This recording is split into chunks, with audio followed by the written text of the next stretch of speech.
Welcome to the EOB podcast, where we talk about the weekend box office and the new openings this week. I'm Ben No, and joining me is Sen Duong. Hey Sen, you there? I'm here. I've been here more regularly. Yeah, that's good. That's good. Okay, another weekend has passed us, and last week Keanu opened one of the three new releases. It's based on, I guess, I'm not sure if it's based on anything, but it stars, Key and Peele from their popular show on cable. And, we want to see how that one did. And then, of course, Mother's Day, a holiday movie directed by Garry Marshall, who has been doing these movies lately.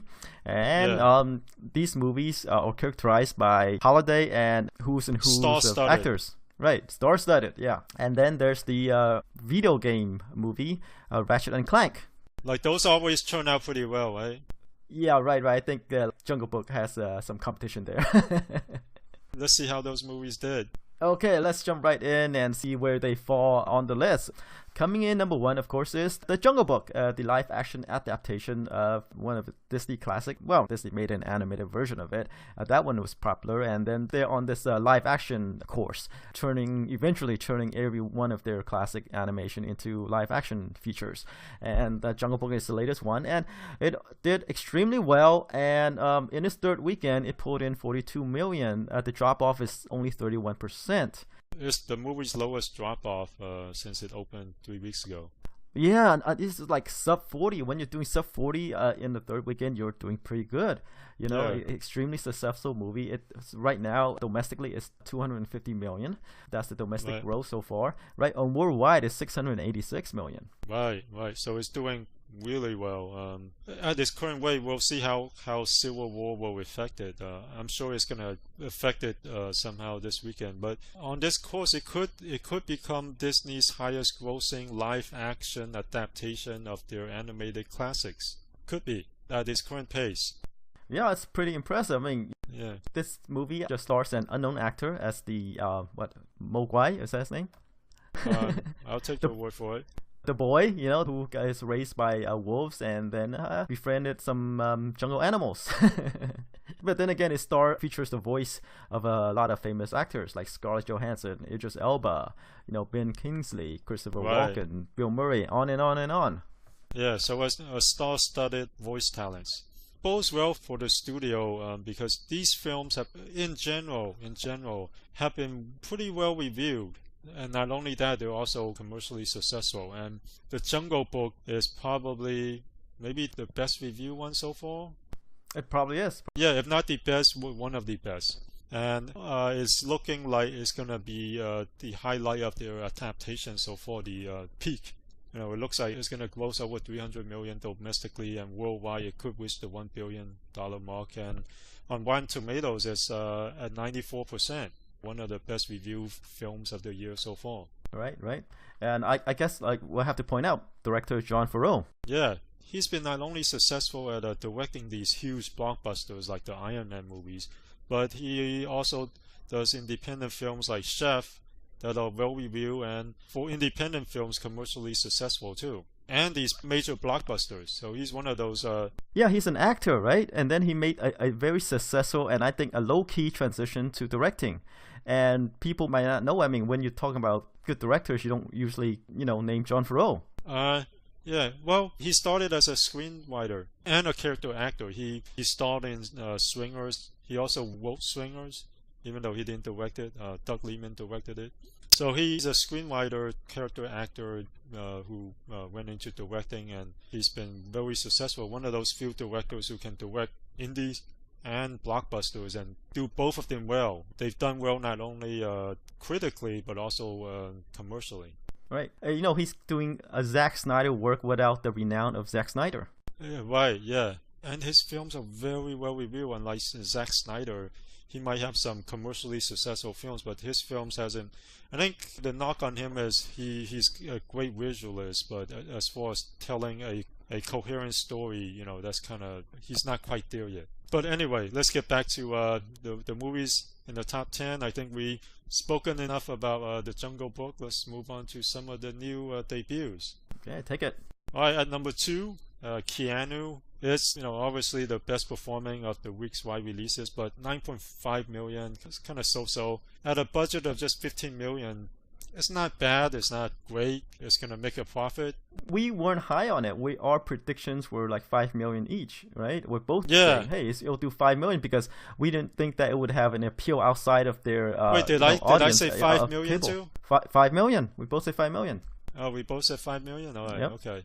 Yeah, so we did better than what you and I predicted. Right. But still, sub 10 million, which is not good. And a per screen average of 3,500 is just kind of mediocre.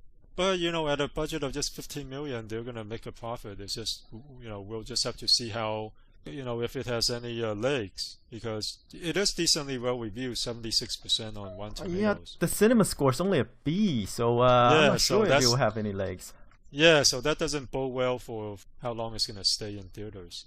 Well, yeah, like we said, I mean, the movie probably didn't have any appeal outside of its core audience in cable. Right, and those, when those kind of movies make the jump, the track record's not good. Besides Sex and the City, right? But yes. Like Entourage and what else is there? I'm not sure. I'm not aware of any recently. Yeah. But Entourage was the latest one, that didn't do well. Okay, moving along to number 3 is Huntsman: Winter's War. It pulled in 9.4 million over the weekend, a 51% drop off from the previous week, and it made about 34 million in 2 weeks.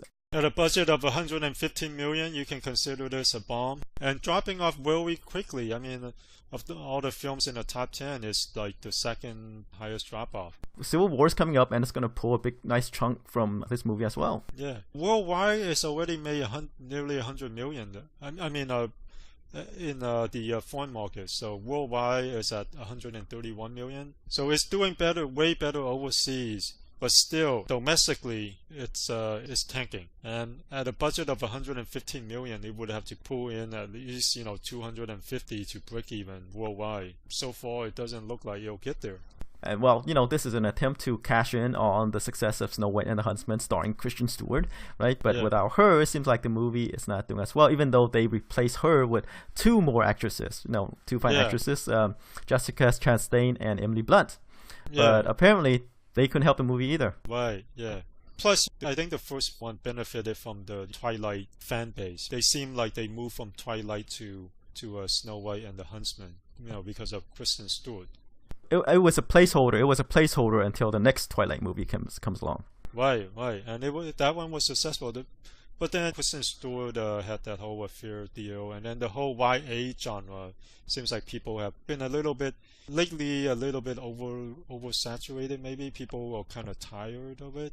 Not just Snow White and the Huntsman. I mean, the latest Divergent movie tanked, and the Maze Runner doesn't look that great either. This current trend, the next Maze Runner might tank too. It seems like the steam has come off of these supposed franchises. I think probably this movie went on for too long. Yeah, and like you said in previous weeks, it doesn't apply here, but between the Maze Runner and Divergent and the Hunger Games, they all follow a similar. They're all genres. They all have this similar thing about some teenagers trapped in a place, and they all have to fight for their survival, and they're in some kind of game or some contrived situation which requires them to fight each other and survive. So like we said, unlike the superhero movies, Marvel movies, they tackle multiple genres, so they all look fresh and new each time, whereas this one is the same old thing every single time. Right, that's true. I think we went off course enough. Let's move on to number 4. Mother's Day is Garry Marshall star-studded holiday ensemble movie. This one only made 8.3 million. Kind of a dud considering I don't think we'll see any more of these. I mean, they hit the jackpot with the first one. I think what was the first one? Valentine's Day, maybe? Yeah, Valentine's Day. Then comes New Year's Eve. It kind of grows half that.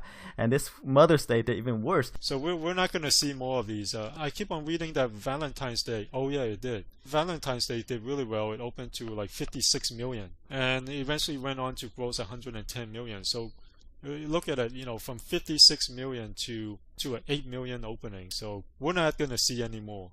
No. They took. See that here's the problem. Okay, they try to release a movie based on a holiday, right? Valentine's Day, New Year's Eve, Mother's Day. But if you look at the holidays involved, right? Valentine's Day, of course, is going to be the best of them because date night, right? Yeah. Going on dates or whatever, nights out, right? New Yeah. Year's Eve, please, New Year's Eve. No one's gonna come and watch a movie about New Year's Eve, right? Yeah, they have to people are celebrate New Year's. Yeah. Right? Mother's Day, come on. Who's take their moms to their movies? Yeah, they take them out to know what have I'm a saying? dinner, They they should- take them out to have fun. Right. He should have made Valentine's Day too instead. Yeah, and maybe we might see Valentine's Day too. Because some holidays are not meant to take your whoever the subject matter is to Yeah. the movies. Right. I guess the other one, if they don't want to make Valentine's Day too, they can make Christmas. Probably did. He's going around the calendar. Right. That one makes sense though. A Christmas film makes sense. An ensemble Christmas film totally makes sense. Yeah, New Year's Eve and Mother's Day doesn't make sense. Yeah, because you have to look at the subject involved and who the target is, right? Yeah.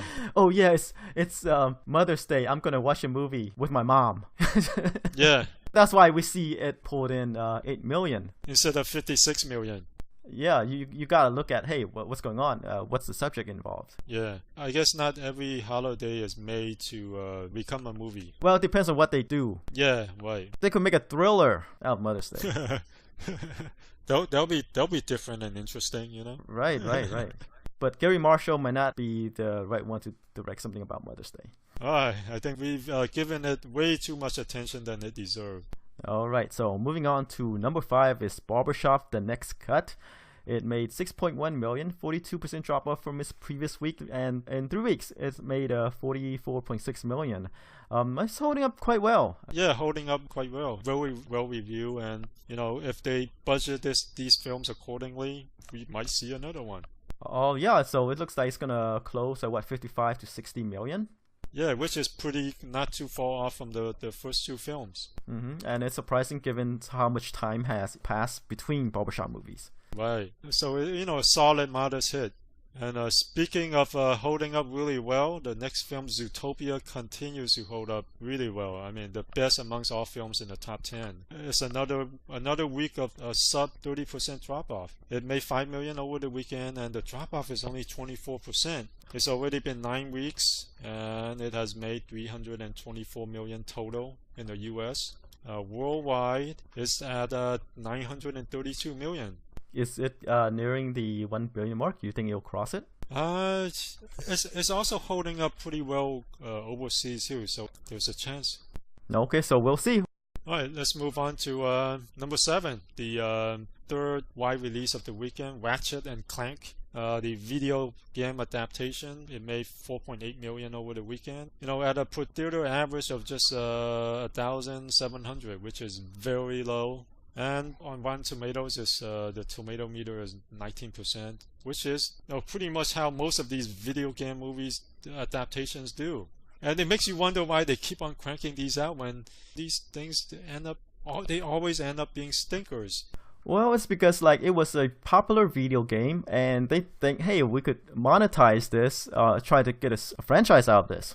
Yeah, that's what they think every single time. But I wonder why every single time pretty much most of the time these films end up tanking. It makes you wonder why they don't try to approach this differently. Maybe go the Marvel approach and hire these indie directors who might take this and bring something fresh to it. It is because these movies are pretty low cost, and I don't think any indie director with their soul would want to touch Ratchet and Clank. The problem is this is a video game property, right? They don't want to get too off from what make them appeal to video gamers.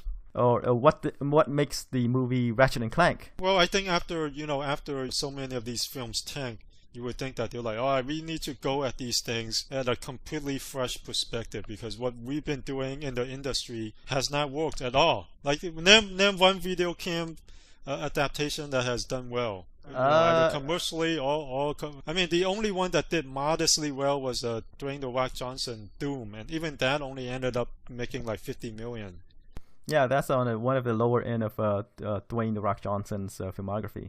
Yeah, so you would think that the video game industry would look at this and go, us as an industry haven't cranked out one single hit with any of these adaptations, maybe we should go at this, with a different approach.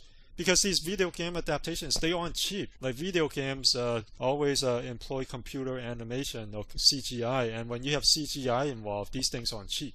Well, here's the thing. Here's how video game, makers think, right? They have to protect the brand, because Yeah, they're well, video I know how they first. I know how they think. I'm just saying, after seeing every single one of them tank, you think that they say, well, we probably need to go at this at a completely different approach now. Well, no. See, they're the own worst enemy because they don't want to ruin their branding. Okay, that's the thing. It's like they're not gonna go in a complete different approach. I know what you're saying. What you're saying, and I agree. But here's these people who are in charge of this thing. If they ruin the movie, they think they'll ruin the video games for other people. They think they'll disappoint their core audience. So that's why these video game tank. Yeah, after so many tank, you'd think they would look at this and go, hey, we've been sucking. We haven't produced a single hit as an industry. We need to look at how other people have adapted their material and turned them into more. I think the comic book industry is a great example. I mean, people look at comic books like at first when Ang Lee made the Hulk, he looked at it as this is junk. This is junk food. He basically called it McDonald's. And he's like, I'm trying to turn this McDonald's meal into, a gourmet meal. And for that reason, his approach didn't work. But I think the general thing that the comic book industry, that they did well, or the approach that worked for them, was they hire these indie directors and indie directors tend to go into the, material with fresh eyes, experimental eyes, and, with an approach that makes these things fresh and with characters that actually stick with people. And because they're indie directors, they tend to attract actors who can act and who can take these material that are kind of like not considered very substantial materials and turn them into substantial, entertaining movies. What I'm saying is that those video game companies are not Marvel and DC. They're not from movie people. These are video game people, okay? They want to stay in control. Yeah, but so are comic books. I mean, people regarded comic books the same way they regarded video games. If not, video games have even more of a story. No, like I say, it only became successful when Disney got them. It's like once the movie people took over, then it opened up. Something like Ratchet Clank, the video game people are still in charge because they don't want them to ruin their video game brand. That's the difference. Movie people versus video game people, and they're in different domains. Like you're trying to make a movie into a video game, it won't work. Like movie people trying to make a video game. Yeah, exactly. That's what I'm saying. These video game people have they haven't produced a single hit, or maybe there might be one that I just don't remember, but they haven't produced any hits yet. So at this point, it's more like, hey, why don't they go at it from a different approach? Is what I'm asking. You think after producing so many stinkers, not just commercial stinkers, but also critical stinkers, that they don't go, you know what, we gotta take these and maybe just let, like you say, let the film people take over it. Even if they don't make it themselves, even if they don't let a movie studio take it over, why not follow the Marvel approach and hire some indie guys who, and see what they can do with it? Well, that means giving up control, and they don't want to do well, that. I mean, that's exactly what I'm saying. Is it might be time for them to say, hey, we need to give up the control of these properties to some other people and let them go at it. Let them make the best movie they can make out of whatever we have. I know what you're saying. I'm just saying that, hey, it's time for them to look the other way because they produce so many stinkers already. What I'm saying, if they could come to that conclusion, there wouldn't be any Ratchet and Clanks. Exactly. That's why they need to move on. That's what I'm saying. That's why they need to move, move into the other direction instead of, sticking in this thing that hasn't, whatever way they're doing isn't working. Why not, go outside of that? Because they don't want to. Well, I'm saying they should. Well, I know they don't want to. I'm saying they should. Well, there's two different things. It's like they want to have it both ways. They want to be in control and be the reason for the success instead of just letting go and let people do whatever with their property. So that's why these things are not successful. Yeah, exactly. Now they need to move on and go at it from a different approach. No, I agree, but what I'm saying is that there are some people who aren't willing to move on, even though that's the right course. They don't want to. Yeah, that's all I'm saying. They should. Okay, let's move on to number 8. All right. Number 8, The Boss.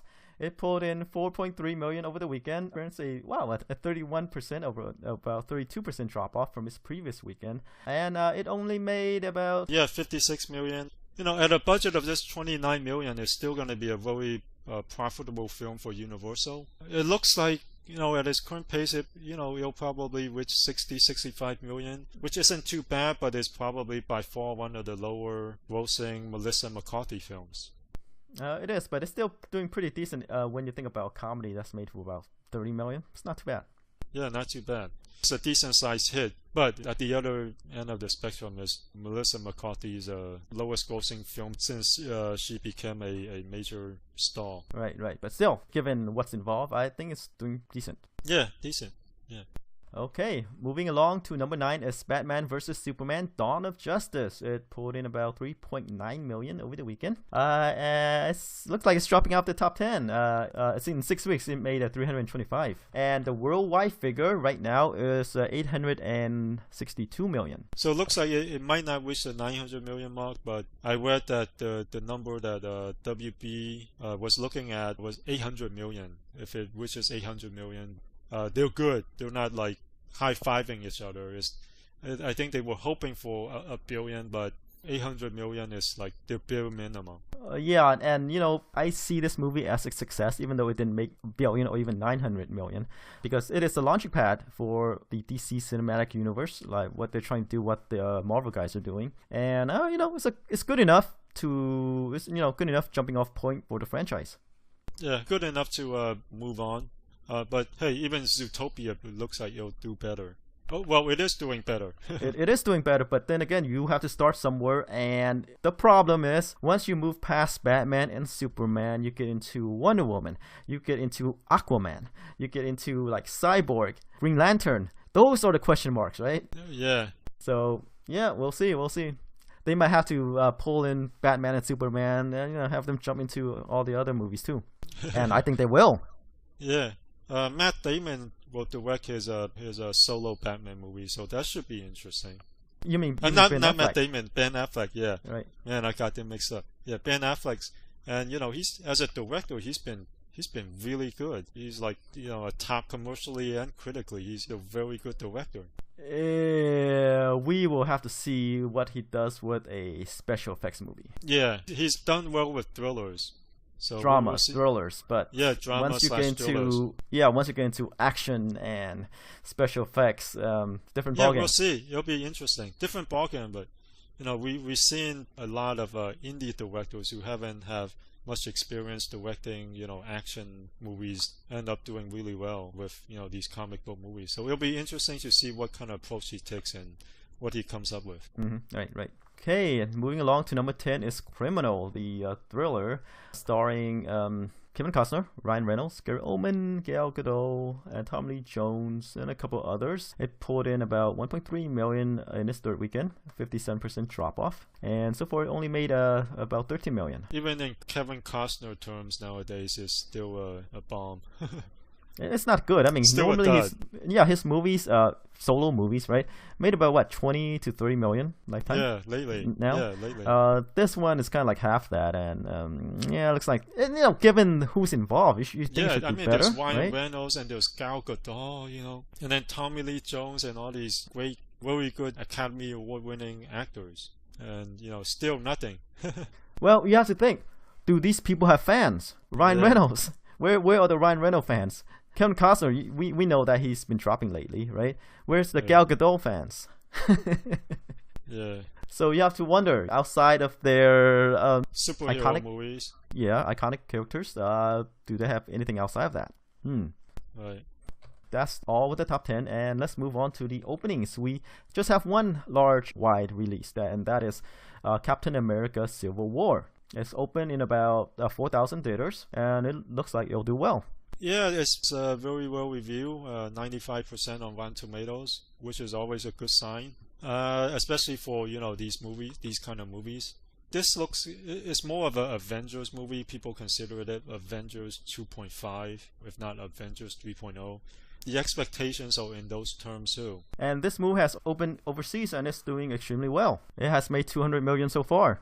Right. let me build this movie up again. If Batman versus Superman is Pacquiao versus Mayweather, this is like the Royal Rumble. The Royal Rumble? The Royal Rumble. Yeah, that's true. Wrestling, where they have Yeah. every wrestler coming in, fighting each other until at the end, only 2 remain. Right. This is more like the Hogan versus Ultimate Warrior Royal Rumble. 2 good guys versus each other. Right. Well, right. actually, that's more like Batman versus Superman. Never mind. I'll take your Royal Rumble analogy. And the thing with Civil War is this movie also introduces new character like Black Panther, Spider-Man. Yeah, and it's rebooting the Spider-Man franchise. It's not just them facing off against each other. This is more like other popular characters making their first appearance.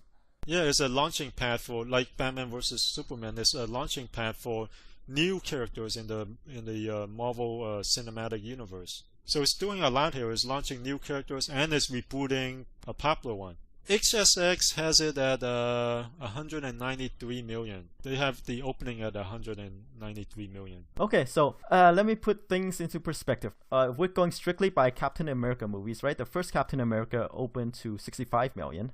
Captain America 2, Winter Soldier, opened to 95 million. So that's like a 30 million increase between movies, right? Yeah. And this third movie, Captain America Civil War, even though it has Captain America in the title, it's actually, like you say, an Avengers movie without Hulk and, some major baddie characters, right? Age of Ultron, the latest the Avengers movie, had a 191 million opening. What's the highest opening so far? Is it Jurassic World, 208 million?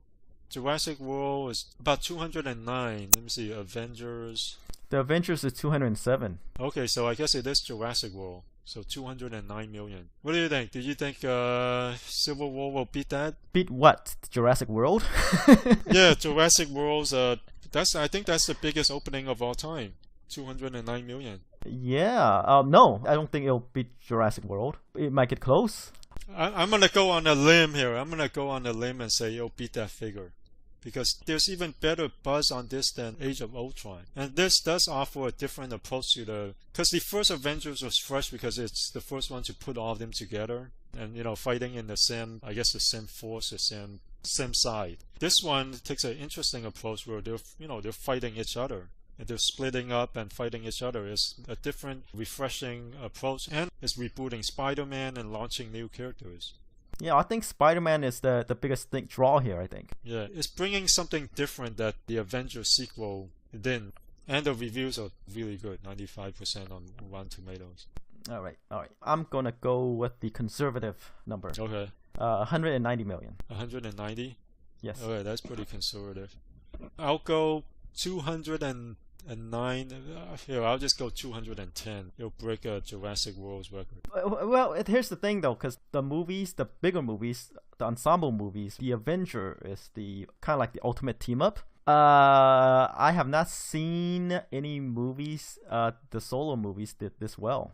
And this is not a solo movie. Yeah, I know it's not a solo movie, but it's kind of is a solo movie. Yeah, like you say, it is Avengers 2.5, but I have to see if it can break that outside of the Avengers. Yeah, I'm saying it well. You're saying it well. Even your 190 take is more of an Avengers opening than a solo movie opening. This is regarded as an Avengers movie. The only difference is now how is this different from Avengers 2? Well, this is very different. Yeah, this is different because the world is not at stake, not world destruction.